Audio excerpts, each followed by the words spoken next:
ईरानी ship से rescue का नया वीडियो सामने आया है। रेस्क्यू का ये वीडियो है क्योंकि देखिए समंदर में भी युद्ध तेज होता और ये देखिए तस्वीरें आपके सामने कैसे इसी शिप पर अमेरिका ने हमला किया था, जिसके बाद राहत बचाव कार्य जारी है, रेस्क्यू किया जा रहा है और ये देखिए कैसे रेस्क्यू करती ईरानी शिप से ये तस्वीरें सामने आई हैं। ये वही शिप है जिस पर अटैक अमेरिका की तरफ से किया गया था। अमेरिका ने इसको लेकर दावा भी किया था और अब रेस्क्यू ऑपरेशन जारी है जिसकी तस्वीरें भी आ गई हैं। और एक और बड़ी खबर, सऊदी अरब पर बैलिस्टिक मिसाइल से अटैक कर दिया गया। ईरान ने प्रिंस सुल्तान एयर बेस को इस बार निशाना बनाया है। बैलिस्टिक मिसाइलों को एयर डिफेंस सिस्टम ने किया है तबाह। 3 बैलिस्टिक मिसाइलों को तबाह करने का दावा किया जा रहा। हमले में 3 बैलिस्टिक मिसाइलें तबाह हो गई हैं और इस तरह से निशाना बनाया गया। ईरान ने प्रिंस सुल्तान एयर बेस को निशाना बनाया है। हालांकि कुछ मिसाइलें काम कर गई और उसके बाद ये तबाही, ये आग की लपटें। और ईरान ने एक बार फिर से दुबई को निशाना बनाया है। शाहिद 136 ड्रोन का इस्तेमाल किया गया है। हमले का दावा, इस शाहिद ड्रोन का इस्तेमाल बहुमंजिला इमारत से ड्रोन टकराया है।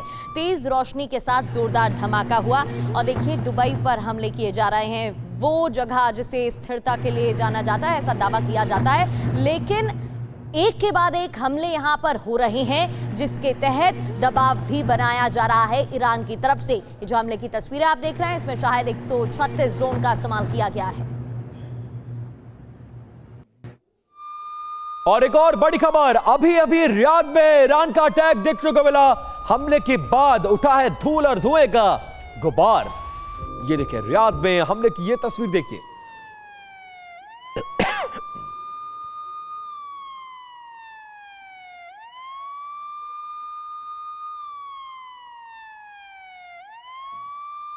तो अभी रियाद में ईरान ने हमला कर दिया। हमले के बाद ये धूल और धुएं का गुबार और ये पूरा डेंस पॉपुलेटेड इलाका, बिल्कुल रिहायशी इलाका, और बीचों बीच एक मिसाइल जाकर गिरी है और उसके बाद कैसा आग लगा है, जरा वो तस्वीरें भी देखिए।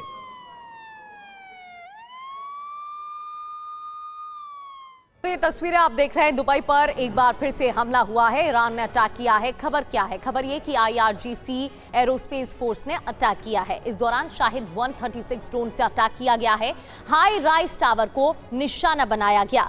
UAE का सबसे बड़ा शहर है दुबई, जहां पर हमला हुआ है। दुबई ने क्या दावा किया है? 6 मिसाइल इंटरसेप्ट की गई हैं, 125 ड्रोन तबाह किए गए हैं, 94 नागरिक इस दौरान घायल हो गए। जी बिल्कुल। और देखिए खबर यह है कि UAE पर ईरानी हमला क्यों जारी है, जरा वो भी देखिए। UAE पर बड़ा अमेरिकी पार्टनर है UAE अमेरिका का, इसलिए भी हमले किए जा रहे हैं। UAE में अमेरिकी सेना के बेस और सैन्य ढांचे मौजूद है, इसके जरिए दबाव बनाने की कोशिश। दुबई मध्य पूर्व का बड़ा आर्थिक केंद्र है और इसीलिए हमले किए जा रहे हैं। हमले का असर क्षेत्र की अव्यवस्था पर और अर्थव्यवस्था पर भी पड़ने की संभावना है और इसीलिए लगातार मिडिल ईस्ट पर ईरान के हमले जारी हैं। डॉक्टर अभिषेक, जिसका जिक्र हम 12 बजे से ही कर रहे हैं कि सिंपल है, बहुत आसान है इसको समझना, लेकिन सवाल यह कि अमेरिका जब इजराइल के सहयोग से ईरान पर हमले कर रहा था, क्या वो एक्सपेक्ट नहीं कर रहा था कि ईरान इजराइल पर तो वार पलटवार करेगा, लेकिन मिडिल ईस्ट में इस तरह की तबाही मचाएगा? और अगर अमेरिका प्रिपेयर था तो आपको क्या लगता है क्या इंतजाम हुआ? वो इंतजाम कहां है? क्यों एयर डिफेंस सिस्टम वहां पर काम नहीं कर रहे हैं? देखिए ये क्या डिप्लोमेसी है? देखिए ये तो 7 अक्टूबर 2023 को ही प्रूफ हो गया था कि जो एयर डिफेंस सिस्टम है या आयरन डोम सिस्टम, ये फुल प्रूफ नहीं है। पहली चीज।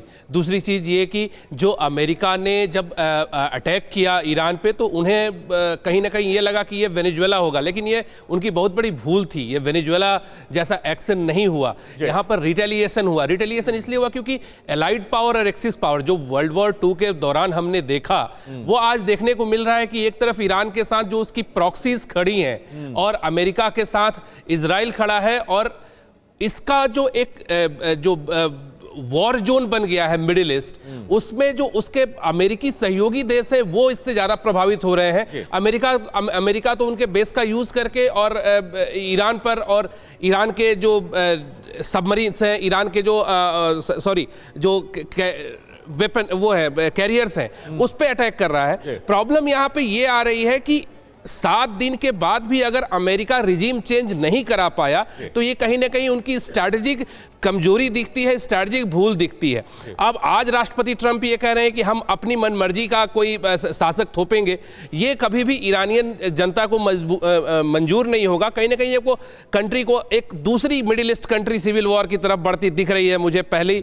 दूसरी कि ये वॉर लंबी चलेगी, अभी भले ही ये अगले 2-3 हफ्ते में ये नरम पड़ जाए वॉर, लेकिन ये प्रॉक्सी वॉर, कोवर्ट ऑपरेशन, उनके जो हिजबुल्ला और हाउथी के जो मिलिटेंट्स हैं, जो इराकी मिलिशियास हैं, वो अटैक करेंगे इनके डिफरेंट एस्टैब्लिशमेंट्स पे।